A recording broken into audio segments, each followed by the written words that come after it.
Dans le chapitre précédent, nous avons étudié la mécanique des fluides d'un point de vue descriptif, où on a défini toutes les propriétés d'un écoulement. Par exemple, lorsqu'il est incompressible, on avait la divergence de la vitesse qui était égale à 0, ce qui occasionnait un débit volumique constant le long de l'écoulement. On avait également décrit les écoulements stationnaires lorsque le temps n'intervenait pas dans les différents champs, ce qui occasionnait un débit massique qui était constant. On a vu également le cas des écoulements irrotationnels ou tourbillonnaires, lorsque rotationnel de V est différent de 0 ou égal à 0. Maintenant, on va essayer de comprendre pourquoi il y a cet écoulement. Et pourquoi il y a cet écoulement, c'est parce qu'il y a des transferts d'énergie. Un écoulement a lieu, eh bien, l'énergie va passer d'une forme à une autre.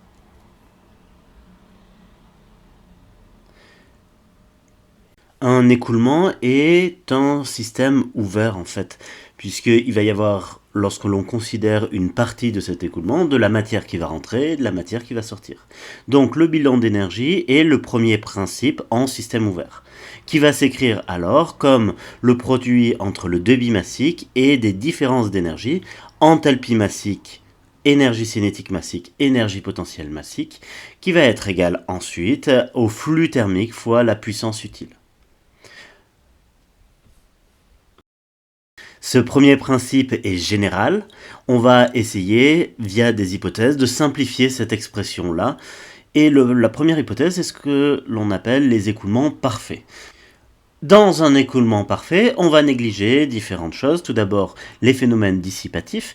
On va donc avoir un écoulement qui est réversible. Et ensuite, on va supposer qu'il n'y a pas de transfert thermique, c'est-à-dire que l'écoulement est adiabatique.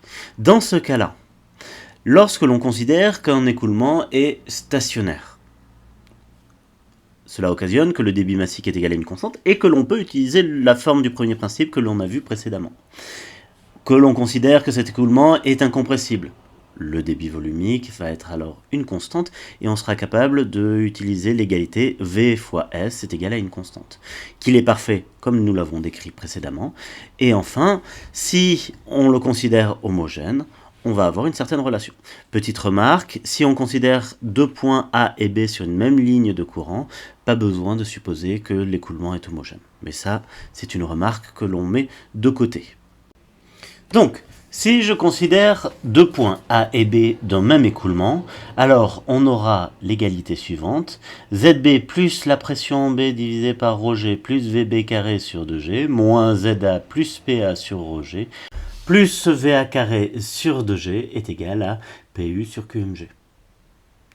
Lorsque l'on a cela, on peut alors définir la grandeur ZB plus PB sur ρg plus VB carré sur 2G comme étant HB. De même pour le point A. On définit alors ce que l'on appelle la charge à un certain point, grand H qui est égal à Z plus P sur ρg plus V carré sur 2G. Ces différents termes qui constituent la charge sont associés aux énergies. Le Z vient en fait de l'énergie potentielle de pesanteur. Le V carré sur 2G est associé plutôt à l'énergie cinétique des particules de fluide dans l'écoulement. Et enfin, le dernier, P sur ρg, est plutôt associé à l'énergie issue du travail des forces de pression. Donc, on va l'appeler l'énergie de pression. Cette charge, cette grandeur charge, donc une grandeur énergétique, va s'exprimer non pas en joules, mais en mètres, du fait des propriétés des dimensions. Le terme PU. PU est ce que l'on appelle la puissance utile. La puissance utile va être nulle lorsqu'il n'y a pas d'élément qui apporte ou prend de l'énergie. Positif lorsqu'il s'agit d'une pompe. On va alors définir ce que l'on appelle la hauteur manométrique comme PU sur QMG. Et enfin, PU négatif lorsqu'il s'agit d'une turbine. Cette relation qui relie donc la charge en A et la charge en B est ce que l'on appelle la relation de Bernoulli dans le cas d'un écoulement parfait.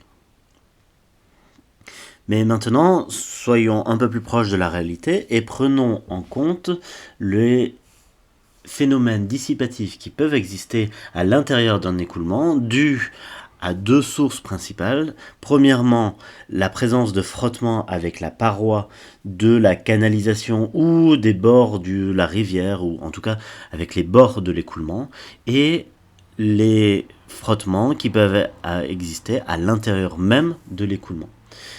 Il va alors falloir définir ce que l'on appelle la viscosité d'un fluide.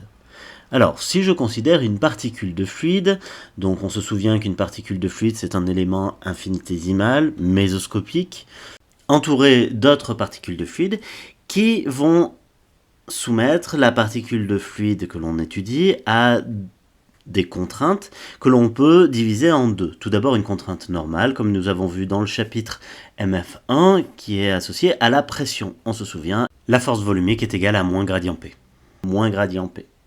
Il y a également une contrainte qui est tangentielle, qui est due au frottement des particules de fluide les unes par rapport aux autres. Et ça, c'est l'effet de la viscosité. La force volumique associée à cela est ce que l'on appelle la force visqueuse, la contrainte visqueuse, état laplacien de la vitesse. Je vous rappelle l'expression du laplacien dans le repère cartésien et le repère cylindrique. On fera attention, son expression varie en fonction qu'il soit un champ vectoriel ou un champ scalaire. L'expression de la force volumique et de viscosité fait intervenir le coefficient état. Ce coefficient état est ce que l'on appelle la viscosité dynamique du fluide, dynamique parce que c'est associé à une force, et elle s'exprime en poids-œil ou pascal seconde. Avec cette viscosité dynamique et la masse volumique, il est possible de définir ce que l'on appelle la viscosité cinématique, état sur ρ, qui s'exprime en mètres carrés seconde moins 1. En effet, il s'agit d'un coefficient de diffusion, de quantité de mouvement. La viscosité d'un fluide, ainsi que la vitesse de son écoulement, va forcément occasionner des comportements différents du fluide à l'intérieur d'un écoulement. Il va donc être possible de définir une certaine nature d'écoulement. Lorsque l'on considère par exemple un fluide qui s'écoule autour d'une sphère, comme le représente le schéma suivant, avec une certaine vitesse d'écoulement V0 et le diamètre de la boule qui est défini par grand D. On va définir un nombre que l'on va appeler le nombre de Reynolds. Ce nombre de Reynolds est important parce qu'il va nous permettre, en connaissant sa valeur, de définir quelle est la nature de l'écoulement. Ce nombre de Reynolds sans dimension, sans unité, s'écrit ρV0D sur état. Il va représenter en fait l'effet de l'écoulement, du déplacement de matière par convection, divisé par l'effet de la viscosité. Lorsque le nombre de Reynolds est très petit par rapport à une certaine valeur, qui est de l'ordre de 2 fois 10 puissance 3, eh bien on a ce que l'on appelle un écoulement laminaire, ou écoulement rampant. Écoulement laminaire parce que les lignes de courant sont parallèles les unes aux autres.